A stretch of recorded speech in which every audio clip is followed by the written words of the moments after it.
Busting with Carlos, featuring your greatest boulder punching enthusiast, Carlos himself. Hello, Carlos everyone. Redfield. Carlos Redfield, yeah. It's I love the name. It's a good mix. I do find that Chris Redfield is my spirit animal. I hope that I can be like him when I grow up. You can find me at your local quarry punching rocks. That is my main hobby. Or minerals. Minerals too. I mean, They're minerals. Yeah, no, like I will need the minerals because I have to sell them to upgrade my guns. I mean, you need the minerals because you need those ginormous biceps, Carlos. I do. I don't think you're hitting the gym enough for that. No, but I will make that work somehow. I do know. I know that if I go to Mexico, I can probably get some tren at a shop. Yeah. Okay. Yeah. You do know. Yes. So how big do you want your arms to be? Huh? As big as Chris's?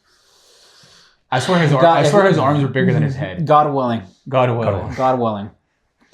He. I mean, I just that's really the only thing I can hope for. Okay, fair enough. Mm-hmm. So, talking about Resident Evil, Yes. as I'm sure you guys can tell by the name Chris Redfield.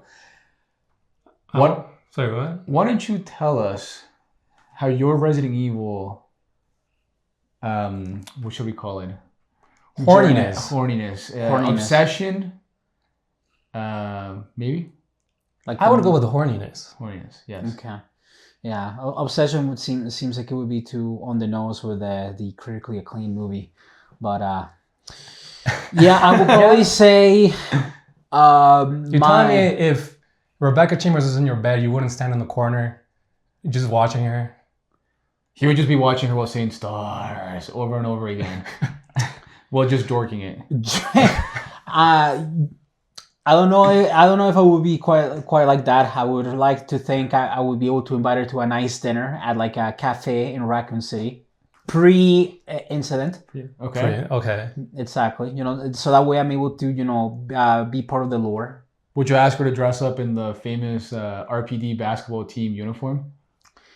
That seems like a third day kind of thing.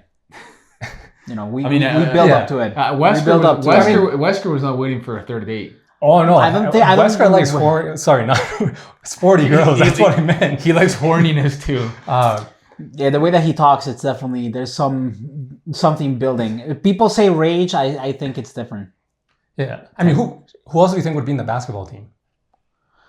I mean, I would assume Marvin, of course. I mean, yeah, if you wanna like, what makes you say that? Why Marvin? He's tall. No, he looks athletic. He has the right build. I mean, he would probably make a good captain. I mean, he's a leader after all. Yeah. Lieutenant with the force. Mm-hmm. That's a good question because I don't think there's enough people in the RPD to have like a full team. Like, I mean, unless you want to do like a internal. Okay, this is the way that I would picture it. You probably could have like a stars team, and then you would probably have just like regular RPD members. Oh, I mean, would that be fair? Isn't stars like specially trained? Well, they're specially trained. They're specially trained. That doesn't necessarily mean they know ball. I mean, true, there's a handful of them that probably have like elite ball knowledge. Maybe like Leon. Leon seems like he would know ball. The man's Italian. Yeah, I know. Italian, so he knows Italian stallion. He doesn't know. He knows. Of course, he's gonna know ball. He would at least know football, baseball, meatballs. Okay. Of different varieties depending on his taste. I as far as I'm aware, he probably would know of any kind of meat-based spheres probably from Asia. He would love that too. Oh yeah, he does have a taste for that. He loves Asian cuisine. That is very true. Okay, but on the other side you have Wesker. Yes. And Wesker, he's like Kuroko no basketball in terms of like the things he can do. Well, if we're talking, that would depend a lot on when you define it. Because if we're talking about like pre RE1,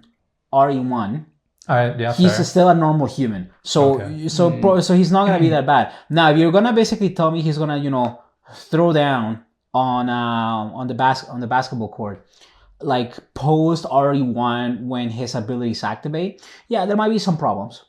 There might be some slight fairness issues due to the, I guess we can call them superhuman I was gonna say PEDs to be more polite about it, but yes, he has But he can only play for 7 minutes. That's true. That's 7 minutes. Well, actually, that's probably the way that they have to. They probably would have to write in the NBA rules is that if you have someone that happens to be particularly enhanced, they may only be allowed to play a total of 7 minutes within the game. Yeah. And then basically, if the team that he's plays with sucks, he's just gonna keep saying it's like, and you keep wasting my time by just running around. Yeah. So, why don't you take us to the beginning of when this horniness obsession started? What led you to being the autiste that you are of Resident Evil? Right. So in the beginning, I'm sorry, beginning, yeah, that's the one. So in the beginning, we, if my memory serves, hopefully, I started. Sure, I mean, it's filled with a bunch of other stuff, so we don't know if it works. Yeah, no, you don't want to know. So my first memory of playing Resident Evil was like, I would probably say like back in 2010, because my first Resident Evil that I played by myself was RE5. That's where I started. So I didn't really have much context of the series before then. Like I didn't really know. Like I mean, I've heard of stuff like Raccoon City and stuff like that, but I only just started with the man, the myth, the legend, the boulder puncher himself, my African queen Sheva, the 7-minute man Wesker, Jillicious, and Josh. Josh, straight up joshing it, yeah, Josh Stone, and we cannot forget about Itzida Guione, Oh yeah, I know you can't. Yeah, she didn't. She made herself unforgettable. Carlos, just you gotta let our audience know you're a booba guy. Of course. And so Jimmy. It's where I get it's my preferred source of protein. Yeah, I got a lot of nutrients. Why do you laugh? Just from the milk or from the boob itself? Yes. And Celagione only had one asset, which happens to be your favorite asset. It's two actually, but yes. Yes. Learn how to count. Two personalities. Yes. Learn how to count. So that's why, because she's not memorable. Let's just face it, she's not memorable. No, she's only really memorable from the perspective that she's good looking, she has a large rack, and also due to the fact that she just happens to also be kind of like sort of for a lack of a better term, dummy mommy. Especially and I say this because there's some proof of it, because if you play the Mercenaries mode in RE5, whenever you do melee attacks to like whenever you knock out someone, literally some of her moves is her like stepping on people with with her high heels. Oh yeah, she does. So there's a little bit of that action going on. So she was the first Dom mommy. Which to add a little bit of edginess to the my comment, taking into consideration the enemies and the commentary that's been said about that game specifically, seems a little bit kind of like, I guess you could say in poor taste, but in my opinion, it made it funnier. Yeah. She's rich white lady with a vaguely French Italian name, stepping on sick Africans. So little bit of slightly more than sick, I'd say. I mean, some of them kind of blow their heads up and turn into tentacle monsters, but yeah. But for all we know, that happens in Africa every single day. Well, I don't know if I would quite go to that extreme, but you could definitely say there is some problems with diseases and other types of incidents in the African continent. Yeah, imagine that's how like Ebola would go if it actually got pretty serious. Well, I mean, apparently if you look at it under a microscope, the actual like bacteria that makes Ebola does look kind of like kind of like Ouroboros. Like, it looks like, a little wieners. Yeah. So, I guess if you want to... You don't really want all that wieners inside of you. No, you don't. If you actually look up what Ebola does to you, you definitely don't want a wiener in you. Yeah. There's many wieners people may want inside of them. Not that one. Not that one. Not that one. You have your limits. There, a lot of people. I think most people are not going to want to take that wiener. No, we're trying to figure out your limits. It's at bare minimum, it's going to be that. His limit is at Wesker, and that's it. I want the Wesker wiener. The big WW. the big WW. So like what? He's just gonna come to people just saying 7 inches. 7 inches is all I can spare to give you right now.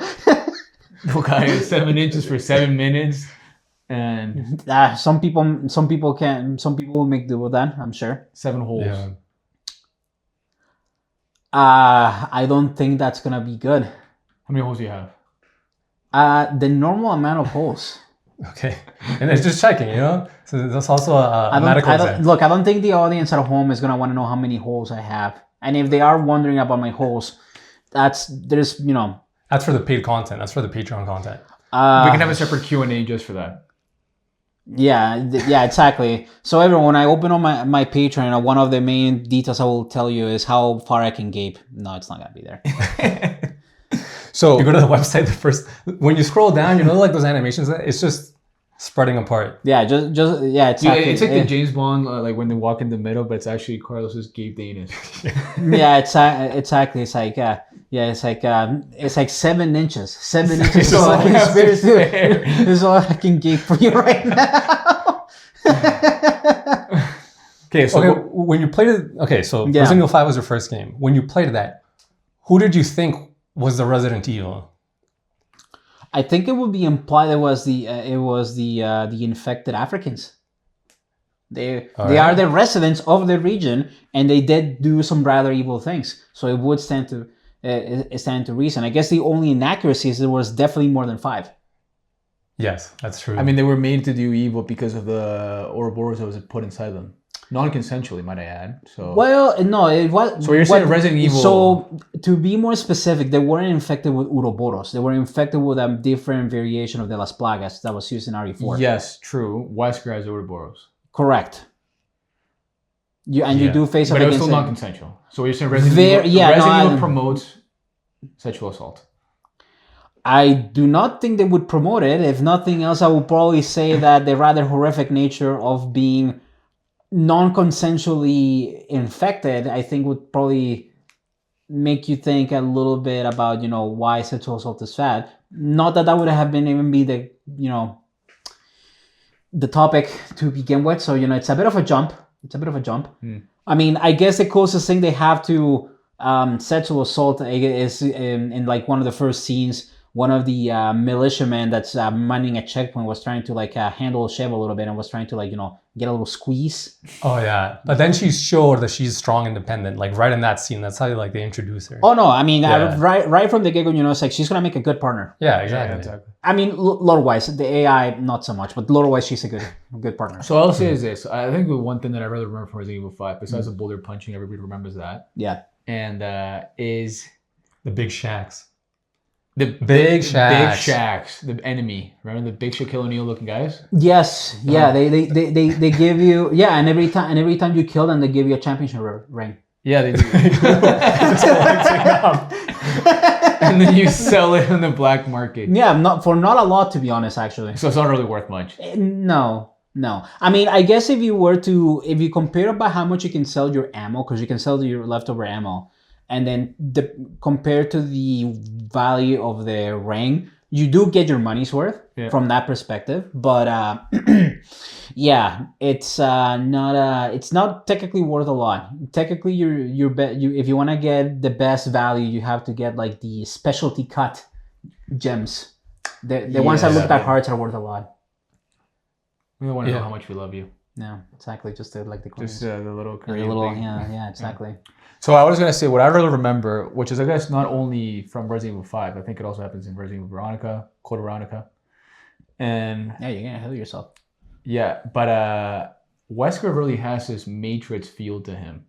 Mm-hmm. Both in style, I would say the style is on point. He looks like Evil Neo, yes. And moveset. And the man's got style.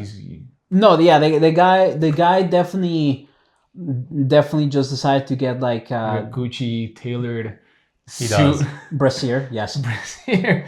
And Wesker, I think they definitely, and actually when you think about the time in which some of these games were released, especially with like Code Veronica, that was in like the early 2000s, which is basically like around the peak of relevance for Matrix. So they just watched the movie and they're like, oh my god, actually.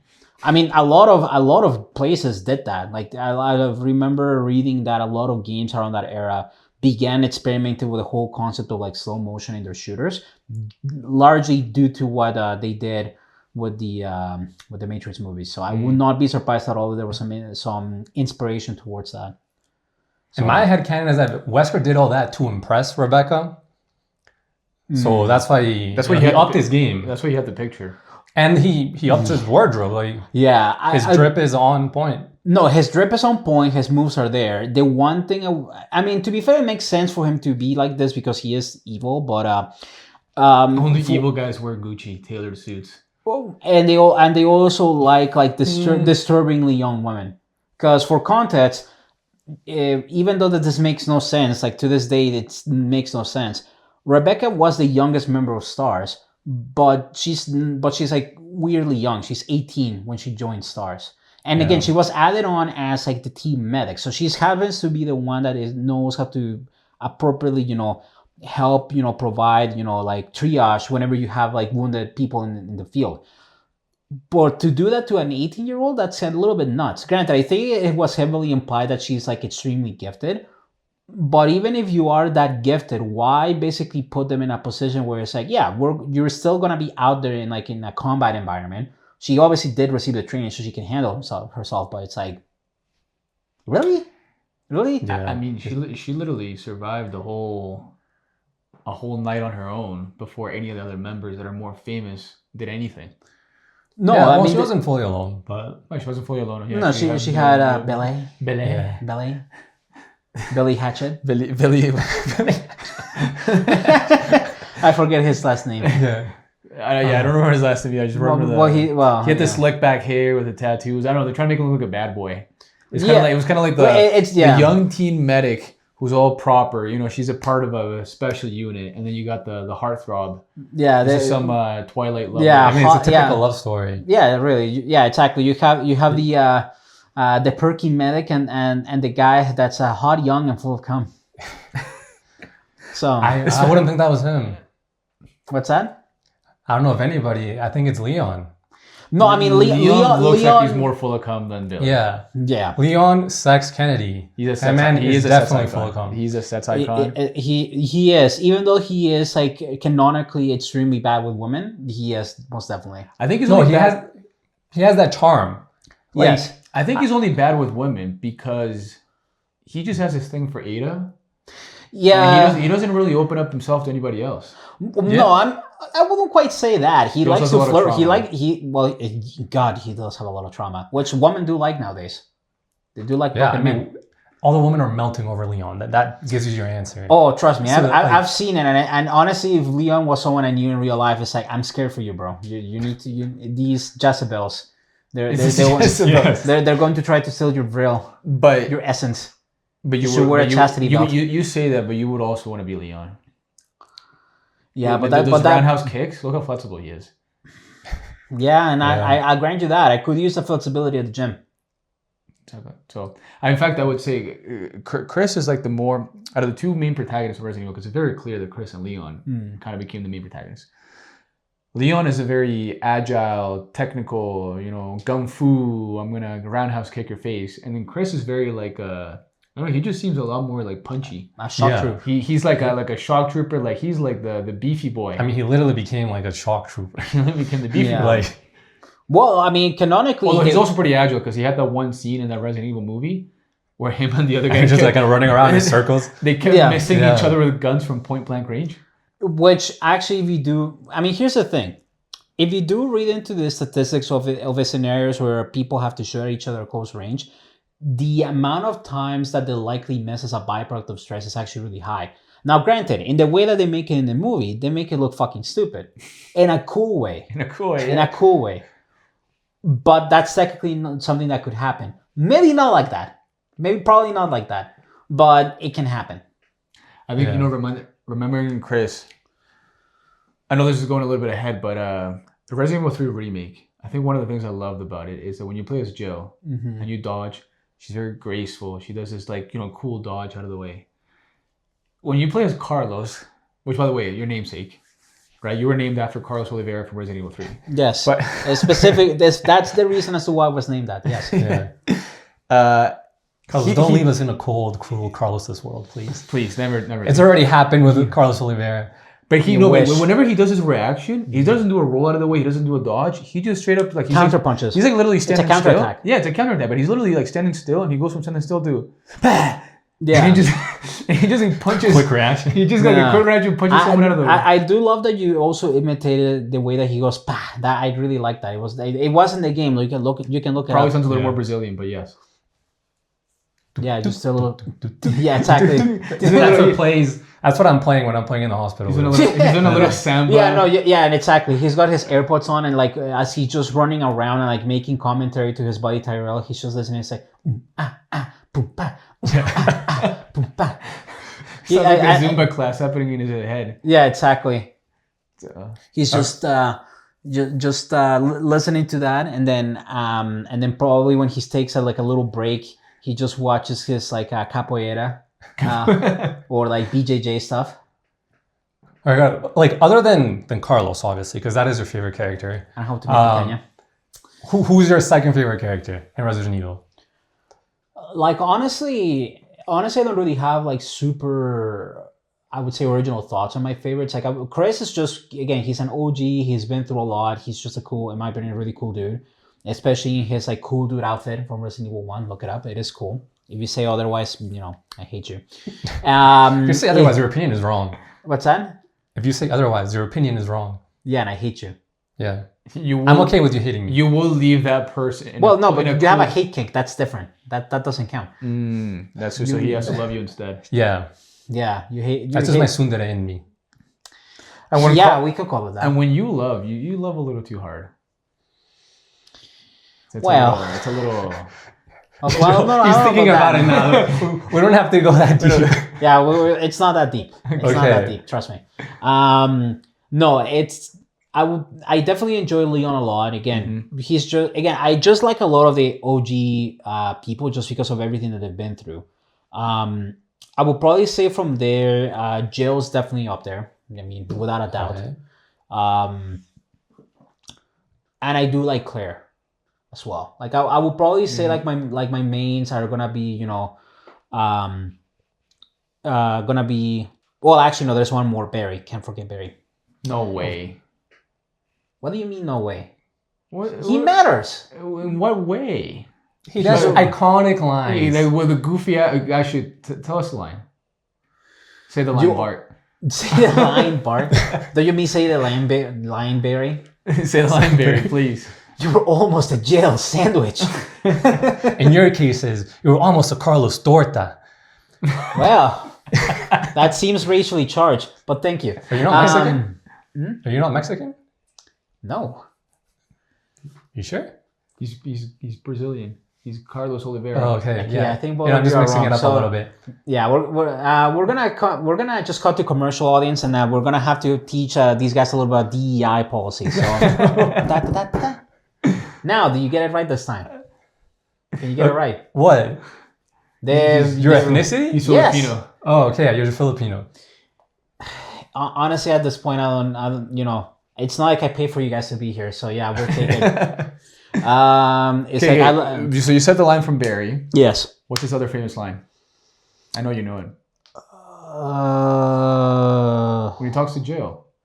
Well, I mean the most famous line is that one. Sorry, when he talks to Jill about the log pigs. The log pigs. Oh yeah, it's like, since you're the master of unlocking, you should be able to make use of this. Yeah. Honestly, when he said that line, I almost felt like he was in an Office episode and he had to turn to the camera to be like, and Jill, who's a master of unlocking, and then he turns back and starts talking to like as if he wasn't, almost like he broke the fourth wall. It was just a little too on the nose. It was a bit too theatrical. The guy's a dad. Maybe. Yeah. It's that humor. He's a dad. Maybe Barry's a theater kid. He's got 2 kids. No, the theater kid is Salazar. If anybody's a theater kid in all Resident Evil, oh my god, it is him. Yeah. Well, okay, Salazar is definitely one of them. But if we actually do look at other characters that are like a little bit, I guess if you wanna use that euphemism of theater kids, you also have Alfred Ashford in Veronica. Yes. He's a cross dressing freak. That's a loaded comment in this day and age, but I like your bravery. That's what Claire says in the game, and everybody yes, she does, and everybody wants her to say it again in the remake.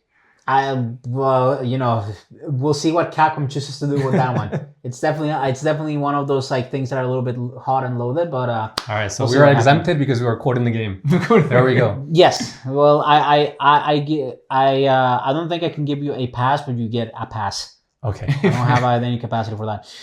Yeah, no, and then the other one, which is not as well known, is the main villain from Resident Evil Dead Aim.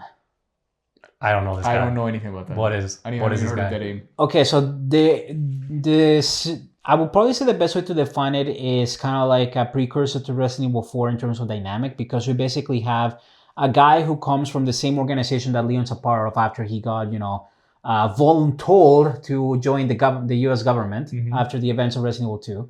I forget his name, but he's like a blonde and says cheesy lines, so kind of in par with Leon. His main partner is an agent of the Chinese government, so we got the Ada part covered. And their main villain is basically a very a former Umbrella executive who happens to have a flair for the flamboyant and the stylish. All right, I feel like I gotta play this game now. I feel like I need for this. I need to at least watch a playthrough of this game. It's a bit of a weird concept, because you basically have like a third-person view to run, and then you kind of go into this pseudo first-person view, akin to like when you play like I was gonna say Typing of the Dead, but I meant to say the House of the Dead. So same concept. Just a bit. It's a similar concept, because you actually can either use a controller, you can use like it was for the PS2, you can use like a pistol attachment, and you can play with that, which is really cool. Okay. And it was honestly kind of fun. Like some people did like it. The one thing that a lot of people found fascinating about the main villain is that once he goes through his actual mutation, when he gets infected, he looks a little androgynous, for a lack of a better term. Because basically he still has like some of his physical appearance, but his body does become a lot more effeminate. Like has the mother bearing hips, a little bit of tit. So he's got the wide hips. He's got the birthing hips. The mother bearing hips, yes. Okay. So he has a little bit of that action going on. You can find examples of it. It's kind of model-like. It's definitely one of those things to say, Capcom got inspired, I suppose. So yeah. But yeah, I wouldn't necessarily call it like a game to die for, but I would probably say in that era for Resident Evil like Capcom, it could have been a lot worse, because a lot of the side content that Capcom made for Resident Evil, especially throughout the 2000s, was mixed at best. I would probably say among the better ones that I know of, I haven't played them just because the emulation to do them is actually like really hard to do well, is the Outbreak Files. If you've ever heard of it. Yeah, I know. That's with like Alyssa, Ash. Well, no, that's when they're escaping Raccoon City. Like they What's her name? Alyssa Ashcroft? Yeah. Was that Alyssa her name? I don't remember. But yeah, that's the one where the mother, Grace's mother appears from Resident Evil Requiem. But yeah, the whole events of that, to like really sum it up fast, is it's literally just a scrappy group of survivors trying to escape Raccoon City, and it's primarily made up of one RPD officer who apparently got snubbed from joining STARS many times, which. In hindsight, he couldn't. Paul Blart. Yeah, literally. They had a segue in the game. What's that? They had a segue in the game. If you want to call the security guard in the team a segue, sure. The only difference is that he's black. No, I meant the vehicle thing. The vehicle segue. Oh, that segue? Yeah. What is he mounting on top of the other guy? Yes. Okay. He's running around and shooting, like doing like guys. He's like, come on, man. No, I don't think those were popular in the 90s. Oh man, I'm glad I was. Canonically speaking. Well, maybe they just didn't have the technology to do it, and now if they made a remake, they could add it. Well, the main thing to keep in mind in that game is that it was really interesting because first of all, it was kind of like one of the first like co-op games you could play like with other people. And it really forced you to collaborate, because Nightmare Scenario, I think each character only has like 4 slots. Okay. To do to carry stuff, which, as you can probably imagine, is fucking horrible. Yeah, Exactly why I didn't play like Chris and OG. Or the remake. slots, Or the for remake. me. Yeah. The remake. Well, yeah, the yeah. 6 slots. Even Resident Evil 0. That was a horrible inventory system. Oh no, I don't. I'm gonna get angry. Please get angry. Hulk out. do the roar. It was Pull fucking, out one of your tits. You pervert. Okay, do the roar for us. Rar. That's me getting angry. But to actually get angry and then to the editor, you're gonna have to find something funny to put in between. That was the most bullshit garbage that I've ever seen Capcom pull. Like they had an idea, they somehow had an idea, but I think they started smoking crack and they said, you know what would be a funny idea? Let's give you only 6 slots per character, but also make it so that you can own every time that you get like a slightly larger a piece of equipment, it covers 2 of those slots. Yeah, that's fucking great. Amazing. On top of that, you don't have the ability to use item boxes that carry over items in between sections. You basically, during the entire level, is your becomes your item box, which in concept is actually kind of cool. I actually did like that. The only problem is that the way that they set up the game makes it so that you basically can barely carry anything. You have to do way more backtracking if you need to carry something. And in some cases, you have items that have to stay with you for such a retarded amount of time with no good context. You basically have to, I'll give you an example. The most notorious item you have to carry for the majority of the game is like a fucking crossbow thing. I think they call it a hookshot. So, Nintendo might get on them for that. I might be wrong though, but again, as you know, I love misinformation. And you have to use, I think, like a total of like maybe 2 or 3 times, but they happen at such like far off points in the game. You're basically just asking to forget. Because the first time that you use it is like when you start in the train, which in my opinion was like kind of like the best area of the game because it was really cool in concept, like being on a train. It's like, oh, okay. I love trains. I'm autistic, so it's great. It's like I love trains, running trains, a little bit here and there. So you use it to like climb up to the top level of the train, which is like, okay, fair enough. And then like hours later, after defeating a boss, to like go into like a next section, there's a hole on top of a church, and you then have to use that bullshit again to like go up. Which probably means is that you probably you finish, you crash a train, with no survivors. You start as one does in the game, yes.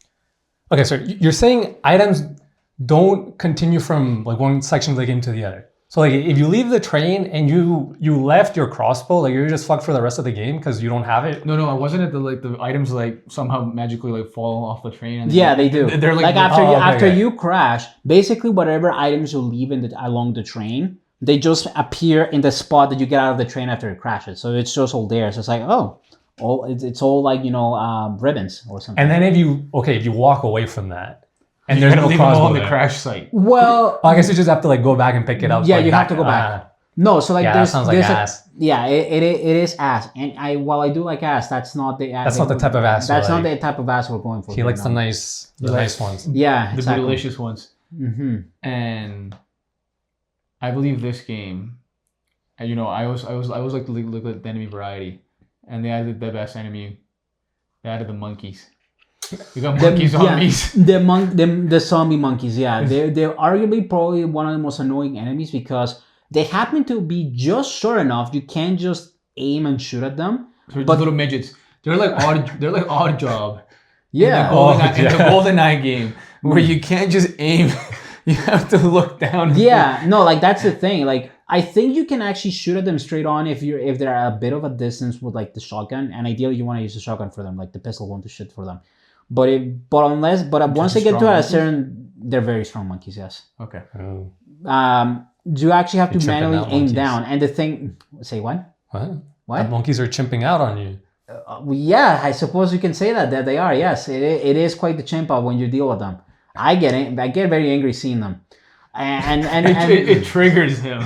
No, it does trigger me because basically every That's time. not when he goes to the zoo and he No, sees a because here's the monkey. thing, and the way that the game works, you don't even get enough like items after getting hit. So you literally could get stone locked to death by these things.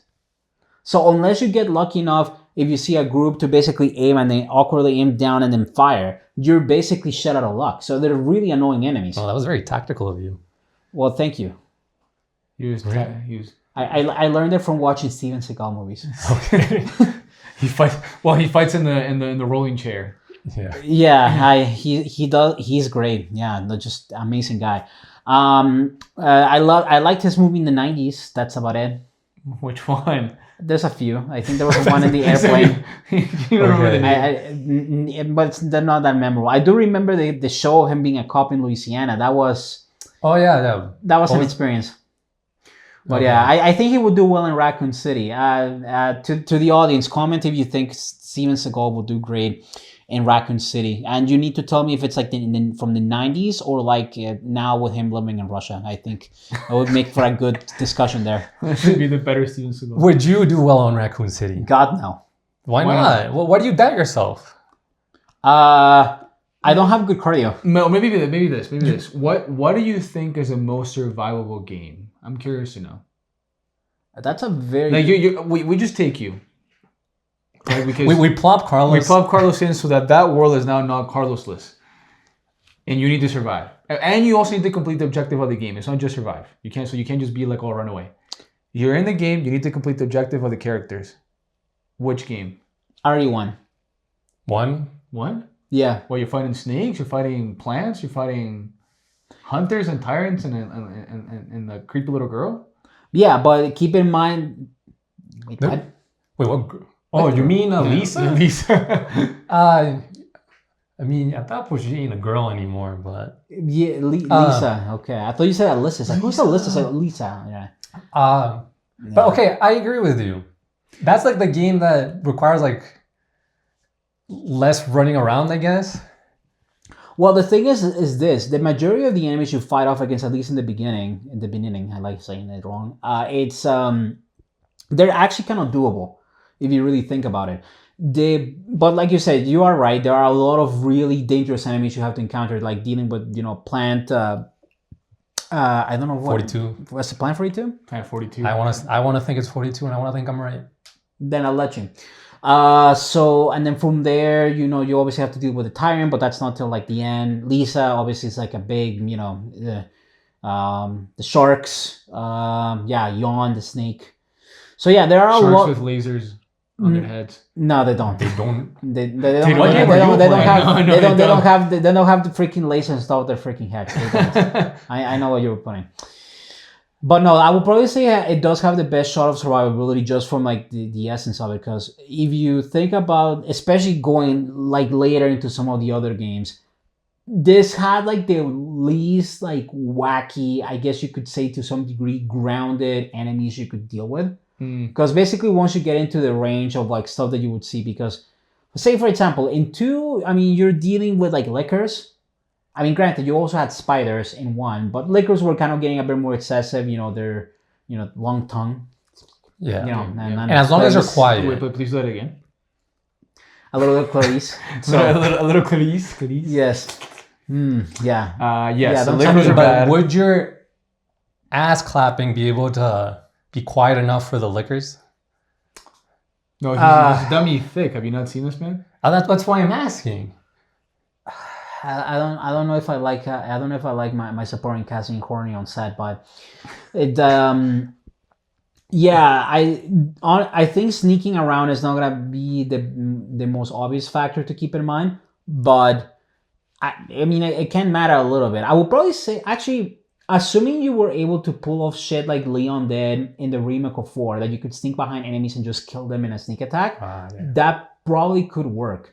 But barring that, you kind of have the most grounded enemies where I find it would be like the most probable to survive. Because again, in 2, you're dealing with lickers, you're dealing with Mr. Rats. So that's not great for a variety of reasons. And then obviously with 3, you got, Mr.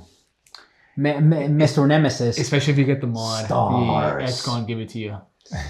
Yeah. He's wearing his thong and his Yeah. sunglasses, and Yeah, there's a lot going on. You don't think you could do 7?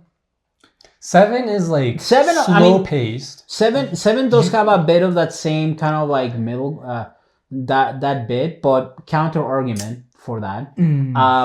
Your character is already dead, Okay, well, and he has spoilers. a healing factor. You don't Yes. you don't know that at that point, but Okay, so you're saying that I mean, you okay, die, okay, so okay. No, you it's just- can't- it's just another you're invalidating counter. it. Sorry. There's No, another counter. no, I but- have another counter to Okay. that, to your statement, and I think this is gonna matter a little bit.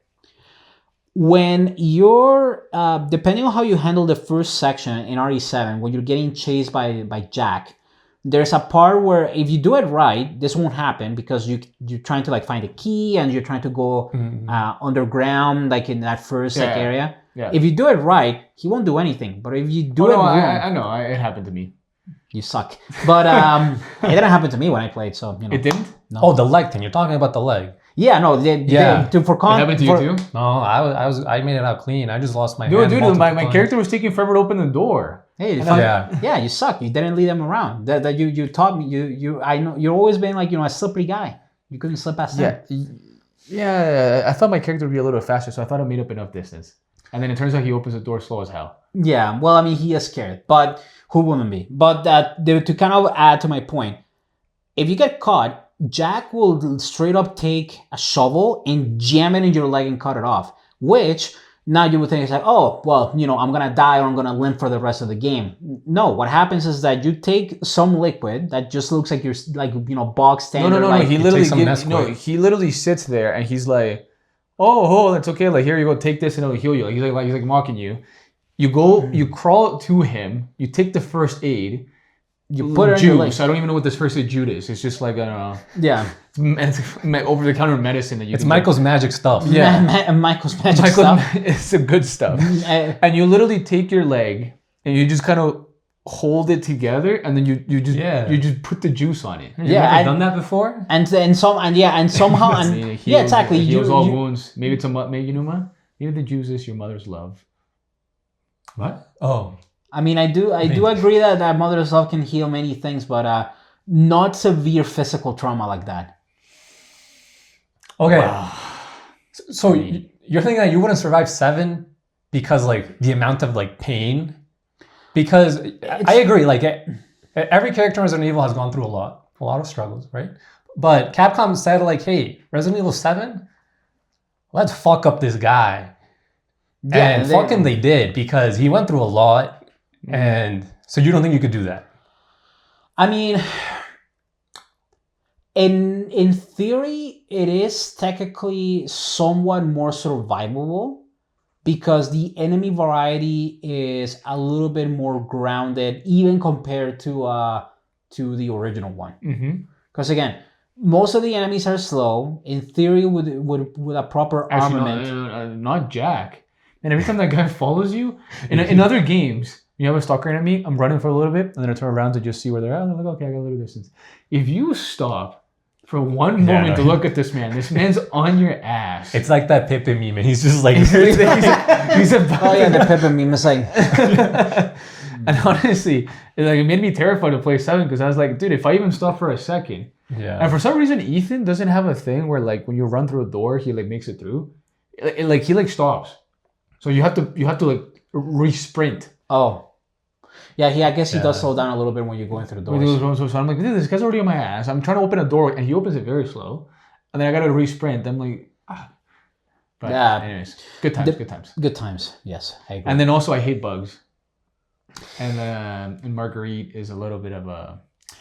It's the bees. It's not the bees! But yeah. It is Marguerite is definitely a girl that gave me the ick, for sure. And When also, I- and also, when you I- know, when I- you know when the I other saw thing him- about Resident Evil 7 that really gets to me? There's a bit of an uncanny thing with the face models. When I saw Mia for the first time, she didn't scare me because she was like possessed. She scared me because her face model was a little bit terrifying. They improved her face in 8. Yeah, they improved her face in 8. In 7, yeah, it was a little bit weird. And Marguerite Yeah. too, when she grabs you, I'm like, oh, she looks ugly. But it's not Yeah. even ugly because she's meant to be ugly. Ugly because, I don't know, the model just looked ugly. You're so rude. Yeah, I man. mean, she's But Can't say that about a girl. but to be fair, she did give me the ick because I did not particularly enjoy, seeing her like big bug belly and then seeing all of the bugs come out of her cooter. So it wasn't pleasant. that's just called menopause. I mean, like, I guess she probably would have been around that age, but she was birthing a lot. Of bugs. Yeah. A lot of bugs. Yeah, so not great, not terrible, but and she was also like a particularly hard boss too. Like she could tank a lot of damage. Like unless you had like a pretty good preparation of ammo and stuff like that, it could take you a bit. Like especially if you're playing in the higher difficulties. But yeah, no, they gave that game definitely upped the gross factor a lot. Yes. How many underwears did you go through in that game? I just skipped the one. I don't like to waste. Okay. I He pull. kept it- You like when it like rubs against you. Kinda smears. I wouldn't say that. He kept it Well, on. He just kept filling it until it was on the No, game. I He's like, well, just might as well no, get I rid of just one. I just didn't want to waste a wash. Oh, you did the classic like front back reverse front back. You do like 4 times. Nah, just the one. Okay. Just kidding. I'm a brave boy. Or he put a bucket underneath him. He's like, I might as well just. It's fertilizer. Yeah. Yeah, it is. Would you say that was your scariest Resident Evil experience? Yeah, probably. It definitely is the one that got set up as being the most terrifying because they kind of did the right thing where they set you in an environment where, because this is kind of one of the things that with horror is that making something safe feel terrifying is one of the best routes to horror. And what do you have here? At first glance, what I'm assuming at one point was a perfectly fine house in the bayou in Louisiana that I'm assuming after You like jazz? yeah, I bet you do. But you have this whole environment that's supposed to feel safe, but over time it just got more and more corrupted as a byproduct of the fungi that was the whole Baker's family was dealing with. And then you see these people that you could see some semblance of them still being good people, and then just wholly corrupted by the disease. So yeah, I would say like as a concept, it felt both terrifying and just I would say like deeply saddening because it's not to say you can't find like some those moments of sadness. Like in RE1 you have the whole like Lisa Trevor timeline thing, which super sad. Yep. How the guy wound up dying in a hole and all of that stuff. It was pretty sad. And technically, depending on how you read through like the different notes and interactions in like RE2 and 3, you can find the small nuggets as well. RE4 not as much. I mean, to be fair, I feel a little bit like if you're an architect hired by a madman to kind of build all these traps and contraptions in your mansion, I wouldn't bring my family. I just feel like you got to keep work and your personal life a little bit separate. I mean, wasn't he welcomed as like a party or like a thank you at the end? I don't remember the exact nature of it, but I would probably say something like that. Yeah, and to kind of follow up on your segue there, his audience member assistant. I don't even know what to call you anymore. Just disgusting creature. I'm kidding. I'm just thinking randomly here. Just call me Ethan. No, Ethan's a good boy. Well, okay. Ethan is a good boy. I feel for Call Ethan. me Steve. No, okay, you're not that bad. Okay, thank you. You're not that bad. Come on. That's the way I show my love. But no, the main the segue is that I do agree with you in the concept that keeping work and family separate is very important. At the end of the day, at work is where I keep my second family, so I don't want to have the first family know about it. So it's very important. Very hard to do that in this economy. Heard of the cheating piece? Yes. But yeah, it is very much the scariest game in my opinion. 7 for sure. Like I would probably say 1 still has some aspects of that horror, and even and I would probably say the remake of 2 in particular has a lot of that too. But I kind of just feel that because of the environment that you're in, because again, you're playing as someone who is a tactical nobody. Basically he doesn't have really much going on with his fighting ability. The guy basically just gets rid of the skin of his teeth and then gets, saved by, Timo Chris, which is still by far one of the most like egregious, design changes I've ever seen of a mainline character. Especially coming after Resident Evil 5. I was like, man. And sits. I wanted the arms. Okay, but get bigger. But other than like I agree it's the scariest game, but it's just scariest like experience, like moment in the game. Like for example, for me, scariest moment in all Resident Evil, opening up that Resident Evil 6 menu because that was utterly horrifying. I'm assuming you mean the like the tactical menu for you to pick out your guns and all the menus, the phone, the iPhone with like just the icons for the UI in that game was.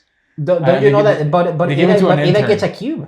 They gave it to an intern. I didn't even get to Ada. I didn't even like play that far. But I thought you had a thing for that. Okay, that's fine. For cubes or for Ada? Both. We cannot physically. I'm more of a sphere guy. It's spherical. We cannot physically get ourselves that far into the game. It's a hard game to play. Yeah, I know. I get it. I agree with you. Like not because it makes you hard, but just. That's not what I was thinking, but thank you for letting me know about that. I'm assuming 4 maybe hard? Based on that statement? Yes. Okay. No. Okay. I think we're gonna go on a. We should probably get ready for a little break here, a little tactical break, for you to ponder about why 4 makes you hard and why the menus and sets make you scared. Yeah, we'll dive into that. But maybe as last comment here. Would you like to know what's your ultimate Resident Evil experience? Maybe not the scariest, but like just like this is your game. I mean, very stereotypical, but I would say 4 because it kind of has like a good balance. I mean, it is mostly still original action. or remake. Honestly, I kind of would put both in the same level. I would probably say in terms of accessibility, the remake of 4 is a bit better, just because of the control scheme and all of that. But if you get around to it, if you get used to it, 4, the original one, is still more than playable. And with the right like graphics mods and stuff like that, it's good. You can make it work. Okay. All right. You want stars? I'll give you stars. Okay. That's how we end. Thank you for busting with us. No, thank you for busting with me. And thank you, audience, for edging with us.